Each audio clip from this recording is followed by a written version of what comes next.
வீடியோவில் அந்த கேரளாவில் வீடியோ எடுத்த அந்த பெண்ணோட பேரையும் நான் வந்து சொல்லலை, பாதிக்கப்பட்ட ஆணோட பேரையும் நான் சொல்லலை. ஏன் அப்படின்னா அதே பேர் கூட வேற ஒரு பெண்ணோட கம்பேர் பண்ணி பேசுறதுக்கான வாய்ப்புகள் நிறைய இருக்குது. இந்த சோஷியல் மீடியா அப்படின்றது ப்ளஸ் ஆர் மைனஸ் நிறைஞ்ச ஒரு விஷயம்தான், சரிங்களா?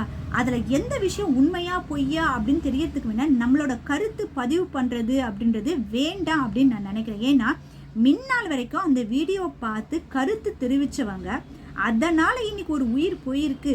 இப்போது அந்த கருத்து சொன்னவங்க அத்தனை பேருமே அப்படியே இப்போ அந்த பொண்ணு பக்கம் தவறாக காமிச்சு ஒரு கருத்து தெரிவிக்கிறாங்க. இப்போ அந்த பொண்ணுக்கு தண்டனை கிடைக்குமா கிடைக்காதா அப்படின்ற விஷயம் இனிமேல் வரக்கூடிய நாட்களில் தான் நமக்கு தெரிய போகுது. இருந்தாலும் ஒரு உயிரோட மதிப்பு அப்படின்றது விலை மதிக்க முடியாத ஒரு விஷயம்.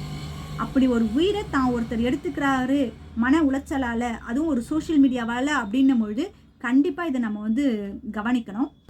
ஒரு சில பெண்கள் செய்யக்கூடிய தவறு என்ன அப்படின்னு பார்த்தீங்கன்னா, பெண்கள் நமக்கு நிறைய சப்போர்ட் இருக்குது, எல்லாரும் நமக்கு சாதகதான் பேசுவாங்க அப்படின்னு சொல்லிட்டு ஒரு சில பெண்கள் செய்யக்கூடிய தவறுகளால் நிறைய பாதிக்கப்படக்கூடிய பெண்களும் இருக்காங்க. ஏன்னா இது மாதிரி கூட்ட நெரிசல்களில் தப்பு பண்ணக்கூடிய ஆண்கள் கூட இனிமேல் தப்பிக்கிறதுக்கான வழி இந்த பொண்ணை செஞ்சு கொடுத்துருக்க மாதிரி தான் எனக்கு தோணுது.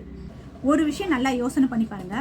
இப்போ இதே மாதிரி ஒரு ட்ரெயின்லையோ ஒரு பஸ்லையோ போகும்பொழுது ஏதோ ஒரு பொண்ணு இது மாதிரி வீடியோ எடுத்தேன் அப்படின்னு சொல்லும்பொழுது, இப்போ நடந்த இந்த விஷயத்தை எல்லாரும் மனசில் வச்சுட்டு அந்த பொண்ணு தான் பொய் சொல்லுதுன்னு சொல்லிட்டு அந்த இடத்துல அந்த பொண்ணை பாதிக்கப்படக்கூடிய அந்த பொண்ணை யாராவது பேசும்பொழுது அந்த பொண்ணுக்கு அந்த இடத்துல நியாயம் கிடைக்குமா?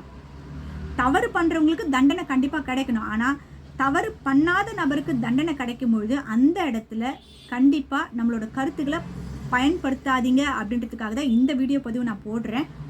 ஏன்னா நம்ம சொல்லக்கூடிய அந்த ஒவ்வொரு கருத்துக்கும் வேல்யூ நிறையவே இருக்குது. அதில் நம்மளுக்கு நிறைய பேர் என்ன நினச்சிப்போனா சும்மா ஒரு கமெண்ட் தானே அப்படின்னு சொல்லி போட்டுட்டு போயிடுவோம். அதனால் கண்டிப்பாக பாதிப்பு அப்படின்றது நிறைய பேருக்கு இருக்குது. அதனால் உங்களோட கருத்துக்களை தெளிவாக யாரையும் பாதிக்காத அளவு யோசனை பண்ணிட்டு சொல்கிறது ரொம்ப நல்லது அப்படின்னு நான் நினைக்கிறேன். நீங்கள் என்ன நினைக்கிறீங்க இந்த இஷ்யூ பற்றி அப்படின்றத கமெண்ட்டில் சொல்லுங்கள்.